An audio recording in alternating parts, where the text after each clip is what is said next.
Hello everyone, நான் காதம்பரி முருகன். இன்னைக்கு நம்ம பார்க்க போறது ஒரு முத்ரா டாபிக் தான். மன முத்ரா அந்த கேட்டகரியில வந்துடும். அதாவது தலையினால் செய்யக்கூடிய முத்திரைகள், தலை, கண், மூக்கு அதை வச்சு செய்யக்கூடிய முத்திரை தான் இன்னைக்கு நம்ம பார்க்க போறோம். ஸோ இன்னைக்கு பார்க்க போற முத்ரா பேர் என்ன அப்படின்னு பார்ப்போம். நாசிக்ரா திருஷ்டி அப்படின்னு சொல்லுவாங்க. ஸோ நாசிக்ரானா என்ன, திருஷ்டினா என்னெல்லாம் பார்ப்போம்.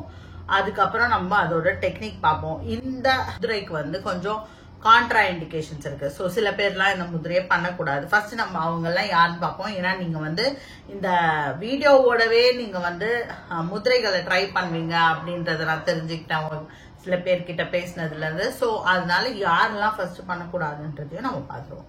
ஸோ ஃபர்ஸ்ட் இந்த முத்ரா நாசிக்ரா திருஷ்டி. ஸோ நாசிக்னா மூக்கு, அக்ரானா மூக்கின் நுனி அப்படின்னு அர்த்தம். ஸோ திருஷ்டி அப்படின்னா பாக்குறது. ஸோ ரொம்ப சிம்பிள். இப்ப இது வச்சே நம்ம வந்து இந்த முத்ரை என்ன அப்படின்னு நம்மளுக்கு தெரிஞ்சுக்கலாம். ஸோ மூக்கின் நுனிய பாக்குறது தான் இந்த நாசிக்ரா திருஷ்டி. ஸோ இப்ப இதுக்கு இன்னொரு பேரும் இருக்கு, அகோச்சாரி முத்ரா அப்படின்னு சொல்லுவாங்க. அகோச்சாரம் அப்படின்னா அன்னோட சென்சரி பர்செப்ஷன், அதாவது நம்மளுடைய தொடு உணர்தல், இந்த உணர்வுகள்லாம் இருக்கலாம், உணர்வுகளுக்கெல்லாம் அப்பாற்பட்ட ஒரு நிலை அப்படின்னு சொல்லலாம். இதுதான் வந்து அகோச்சாரம். நிலைக்கு போறதுனால இதுக்கு இந்த பேரும், இந்த முத்ரை பண்ணும்போது இந்த நிலைக்கு நம்ம போலாம் அப்படிங்கறதுனால இந்த பேரும் வந்து இந்த முத்ரைக்கு உண்டு. சோ இப்ப ஃபர்ஸ்ட் நம்ம என்ன பார்க்க போறோம், இந்த முத்ரையை யாரெல்லாம் பண்ணக்கூடாது, ரொம்ப முக்கியம் அப்படின்னு சொன்னாலே யாரெல்லாம் கான்ட்ரா இண்டிகேஷன்ஸ். சோ இந்த முத்ரையை சில பேர்லாம் பண்ணக்கூடாது சொன்னால அதெல்லாம் யாரு அப்படின்னு ஃபர்ஸ்ட் நம்ம பார்க்க போறோம். சோ இந்த முத்ரையை யாரெல்லாம் பண்ணக்கூடாது அப்படின்னு பாத்தீங்கன்னா, ரீசெண்டா ஏதாவது ஐ சர்ஜரி பண்ணிருக்கவங்க, அவங்க இந்த முதிரையை பண்ணக்கூடாது. இன்ட்ரா ஆக்குலர் லென்சஸ், கண்ணுக்குள்ள லென்ஸ் வச்சிருப்பாங்க, அதாவது கண்ணுல சர்ஜரி பண்ணி அதுக்குள்ள ஒரு லென்ஸ் போடுவாங்க. அந்த மாதிரி ஏதாவது சர்ஜரி பண்ணி லென்ஸ் உள்ள வச்சிருந்தாங்கன்னா அவங்களும் இந்த முதிரையை பண்ணக்கூடாது. So for example cataract surgery பண்ணிருக்காங்கன்னா அவங்க இந்த முதிரையை பண்ணக்கூடாது. நெக்ஸ்ட் வந்து யார் பண்ணக்கூடாதுன்னா, குளாக்கோமா இருக்கிற பேஷண்ட்ஸ், கண்ணில் ப்ரெஷர் இருக்கும்ல சில பேருக்கு, அவங்க எல்லாமும் இந்த முதிரையை பண்ணக்கூடாது. அதுக்கப்புறம் இன்னொருத்தர் யாரு அப்படின்னா, டயாபெட்டிக் ரெட்டினோபதி, டயபெட்டிஸ்னால கண்ணுல ஏதாவது பிரச்சனை இருக்கு அப்படின்னா அவங்களும் இந்த முதிரையை பண்ணக்கூடாது. சோ நான் இப்ப சொன்ன இந்த 4 கேட்டகரியில நீங்க ஃபாலோ ஆனீங்கன்னா இந்த முதிரையை நீங்க பிராக்டிஸே பண்ணாதீங்க. இப்ப நான் சொல்லக்கூடிய ப்ரிப்பரேட்டரி போர்ஸ் கூட நீங்க பிராக்டிஸ் பண்ணாதீங்க. சோ இப்ப நம்ம டெக்னிக்கு போலாம். சோ இப்ப மூக்கோட நுனிய பார்க்கணும் அப்படின்னு சொல்லிட்டேன். எல்லாராலையும் அந்த மூக்கோட நுனிய பார்க்கறது ரொம்ப கஷ்டம். சோ அதுக்கு ஒரு டெக்னிக் இருக்கு. அதுதான் வந்து ப்ரிப்பரேட்டரி போர்ஸா நம்ம ஃபர்ஸ்ட் பார்க்க போறோம். அதை எப்படி பண்ணுறது அப்படின்னா, உங்களோட இண்டெக்ஸ் ஃபிங்கர், இந்த கை விரல் இருக்கு இல்லையா, அந்த கை விரல ஆள்காட்டி விரலை இப்படி முன்னாடி வச்சுட்டு அந்த ஆள்காட்டி விரல் நுனியவே நீங்க பாத்துட்டுருங்க. பார்த்துட்டே இருக்கும்போது கிட்ட கொண்டு போயிட்டு அப்படியே அதை கொண்டு வந்து உங்களோட மூக்கோட நுனிய தொடப்போம்.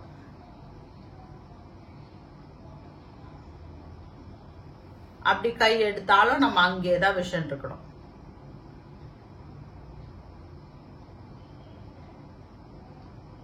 அப்படி கொஞ்சம் ஸ்ட்ரெயின் ஆயிடுச்சுன்னா கண்ணை மூடிக்கோங்க. பொறுமையா கண்ணை திறக்கலாம். இது வந்து ஒரு ப்ரிப்பரேட்டரி கோர்ஸ். இது அப்படி பண்ணி நீங்க வந்து பிராக்டிஸ் பண்ணிட்டீங்கன்னா டக்குன்னு கண்ணை திறக்கும் போதே மூக்கோட நுனியை நம்ம பார்க்கலாம். சோ இப்ப டெக்னிக் என்ன அப்படின்னு தெரிஞ்சுக்கிட்டீங்களா, எப்படி பண்ணுறது அப்படின்னு தெரிஞ்சுக்கிட்டோம்ல. இப்ப இப்படி பண்ணும் போது என்ன ஆகும்னா, இந்த மூக்கோட நுனியை பார்க்கும்போது எப்படி நம்ம கரெக்டா பண்றோம் அப்படின்னு தெரிஞ்சுக்கிறதுனா, நம்மளோட விஷன் வந்து அந்த வி ஃபார்மேஷன்ல வந்துடும். லைட்டோட விஷன் வந்து 2 மூக்கு துவாரங்களோட சைடு நம்மளுக்கு தெரியும். அந்த விஷன் வந்து ஒரு மாதிரி ஸ்குவிண்டடா ஒரு மாதிரி டிஃப்ரெண்டா தெரியும், வி மாதிரி வரும். ஸோ அந்த மாதிரி லைட் உங்களுக்கு வந்துச்சு, உங்களோட விஷன் அப்படி மாறுச்சுன்னா நீங்க கரெக்டா அந்த முதிரையை பிராக்டிஸ் பண்றீங்க அப்படின்னு அர்த்தம். ஸோ இப்ப நாசிக்ரா திருஷ்டி எப்படி பண்ணறது நம்ம ஒரு ப்ரிப்பரேட்டரி போர்ஸா பார்த்தோம். இப்ப எப்படி நாசிக்ரா முதிரை பண்ணறதுன்னு பார்ப்போம்.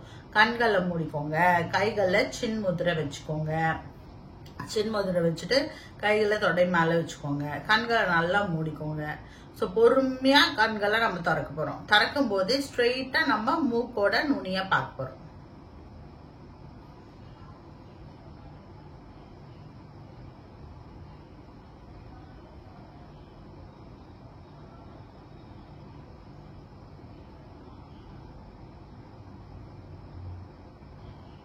ரொம்ப கண்ணு ஸ்ட்ரெயின் ஆயிடுச்சுன்னா கண்ணை மூடிக்கலாம். திருப்பி கண்ணை திறந்து மூக்கோட நுனிய பார்க்கலாம். இல்ல உங்களுக்கு ஸ்ட்ரெயினே இல்ல அப்படின்னா அட்ட ஸ்ட்ரெச் 5 நிமிஷம் நீங்க அந்த மூக்கோட நுனிய பார்த்துட்டே இருக்கலாம். சோ இதுதான் நாசிக்ரா முத்ரா. பெரிய பிரீதிங் டெக்னிக் எதுவும் கிடையாது. நார்மலா இந்த மூக்கோட நுனிய பாக்குறது தான் நாசிக்ரா திருஷ்டி. ஓகேங்களா? சோ இப்ப நாசிக்ரா திருஷ்டி என்ன பண்ணதுனால என்ன நன்மைகள் அப்படி சாம்பவி முத்ரா அப்படின்னு ஒரு முத்ரா பார்த்தோம். அது வந்து நம்ம புருவ மத்திய கண்களை மேல வச்சு புருவ மத்திய நம்ம கவனிச்சோம். இப்ப இது வந்து மூக்கோட நுனிய கவனிக்கிறோம். சோ இது ரெண்டுத்துக்கும் என்ன டிஃபரன்ஸ், என்ன வித்தியாசம் அப்படின்னு பார்த்தோம்னா, இந்த புருவ மத்தியில வந்து மூக்கோட மேல் பகுதி அங்க நம்ம பார்க்கும்போது என்ன ஆகும்னா நம்மளோட ஆக்னா சக்ரா ஆக்டிவேட் ஆகும் அப்படின்னு பார்த்தோம். இதே மாதிரி இந்த மூக்கோட நுனி அதாவது இந்த டிப்பை பார்க்கும்போது நம்மளோட மூலாதார சக்ராக்கு இது ரொம்ப நல்லது. சோ இதோட எய்ம் என்ன அப்படின்னு பார்த்தோம்னா, இந்த முதிரை எதனால பண்ணணும்னா நம்ம மூலாதார சக்கரத்தை ஆக்டிவேட் பண்ணறதுக்காக இந்த முதிரையை யூஸ் பண்ணுவோம். சோ இதுதான் spiritual benefit. So spiritual benefit என்ன அப்படின்னு பாத்தீங்கன்னா நம்மளோட மூலாதார சக்ரா வந்து ஆக்டிவேட். அது மட்டும் இல்ல, இது வந்து உங்களோட அந்த எந்த ஒரு எண்ணமற்ற நிலைக்கு போறதுக்கு போய் நம்மளோட தியானம் பண்ண வைக்கிறதுக்கு இந்த முத்திரை நம்மளுக்கு ஹெல்ப்ஃபுல்லா இருக்கும். சோ நீங்க தியானம் பண்ணணும் அப்படின்னு நினைச்சீங்கன்னா அதுக்கு முன்னாடி கொஞ்ச நேரம் நீங்க வந்து இந்த மூக்கோட நுனிய பார்த்துட்டு அதுக்கப்புறமா கண்களை மூடி ஒரு 5 நிமிஷம் இந்த மாதிரி மூக்கோட நுனிய பார்த்துட்டு கண்களை மூடி தியானம் பண்ணலாம். இந்த நாசிக்ரா திருஷ்டி இருக்குல்லையா, இது 5 நிமிஷம் பண்ணா போதும். ரொம்ப நேரம் பண்ணி கண்ணெல்லாம் ஸ்ட்ரெயின் பண்ணிக்க வேணாம். 5 நிமிஷம் போதும். ஸ்பிரிச்சுவல் பெனிஃபிட் தான். அடுத்தது என்ன ஸ்பிரிச்சுவல் பெனிஃபிட்னா, இது வந்து உங்களோட ஸ்பிரிச்சுவல் டெவலப்மெண்ட்டுக்கு ரொம்ப நல்ல முத்ரை. சைக்கலாஜிக்கல் பெனிஃபிட் இப்ப என்ன அப்படின்னு பார்த்தோம்னா, ரொம்ப கோவம் வருதுன்னு வச்சுக்கோங்க. அப்போ ஒரு 5 நிமிஷம் இந்த நாசிக்ரா திருஷ்டியில இருந்தீங்கன்னா அந்த கோவம் அப்படியே தணிஞ்சிரும். சோ இது ஒரு நல்ல டிப். டக்குன்னு உங்களுக்கு கோவம் வருது அப்படின்னா டக்குன்னு மூச்சை கவனிச்சுட்டு நீங்க நாசிக்ரா திருஷ்டிக்கு போயிட்டீங்கன்னா அப்படியே உங்களோட கோவம் வந்து தணிஞ்சிரும். சோ நம்ம எதுக்காக கோவப்படுறோம் அது மாதிரி யோசிக்கிறதெல்லாம் வந்து இந்த நிலையில நம்ம பண்ணலாம். எந்த விதமான மனசுல எழற ஒரு டிஸ்டர்பன்ஸ், அதாவது ஒரு டக்குன்னு நம்மளுக்கு ஒரு சில விஷயங்கள் நம்மளுக்கு பிடிக்காம இருக்கலாம், அந்த மாதிரி ஒரு நிலை, அதாவது ஒரு டிஸ்டர்பன்ஸ் வருதுன்னு வச்சுக்கோங்க மைண்ட்ல, அப்பயும் நீங்க இந்த நாசிக்ரா திருஷ்டிய பண்ணலாம். அப்பவும் அதெல்லாம் வந்து நம்மளுக்கு சரியாகும். கான்சென்ட்ரேஷன் பவர் இந்த முத்ரை பண்ணதுனால நம்மளுக்கு இம்ப்ரூவ் ஆகும். இந்த முத்ரையை எதுக்காக பிராக்டிஸ் பண்றோம் அப்படின்னா, இன்ட்ராஸ்பெக்ஷன் அப்படிங்கிற உள்ளுணர்வு உள்பக்கமா நம்மளோட மனசை திருப்பி நம்ம ஏன் இந்த வேலைய பண்றோம், இல்ல நம்ம ஏன் எதுக்காக நம்மளுக்கு கோவம் வருது, இல்ல ஏன் வந்து நம்மளோட மைண்ட் டிஸ்டர்ப்டா இருக்கு அப்படிங்கறத நம்ம உணர்ந்து அது நம்மளுக்கு தேவையா தேவையில்லையா, தேவையில்லைன்னா அப்படியே விட்டுணும் இல்லையா. சோ அந்த மாதிரி ஒரு இன்ட்ராஸ்பெக்ஷன் அப்படின்னு சொல்லக்கூடிய தற்சோதனைக்கு, அதாவது உங்களை நீங்களே சோதிச்சு பாக்கிறதுக்கும் உங்களை நீங்களே உள்ளூர எதனால இப்படி பண்றோம் பாக்கிறதுக்கும் இந்த முத்ரை ரொம்ப ஹெல்ப்ஃபுல்லா இருக்கும். சோ இந்த வீடியோ உங்களுக்கு பிடிச்சதுன்னா உங்க ஃப்ரெண்ட்ஸோட இதை ஷேர் பண்ணுங்க. இதே மாதிரி அடுத்தடுத்த வீடியோஸை நீங்க பாக்கிறதுக்கு இந்த சேனலை சப்ஸ்கிரைப் பண்ணிக்கோங்க. Be happy, make others happy. வாழ்க வளமுடன்.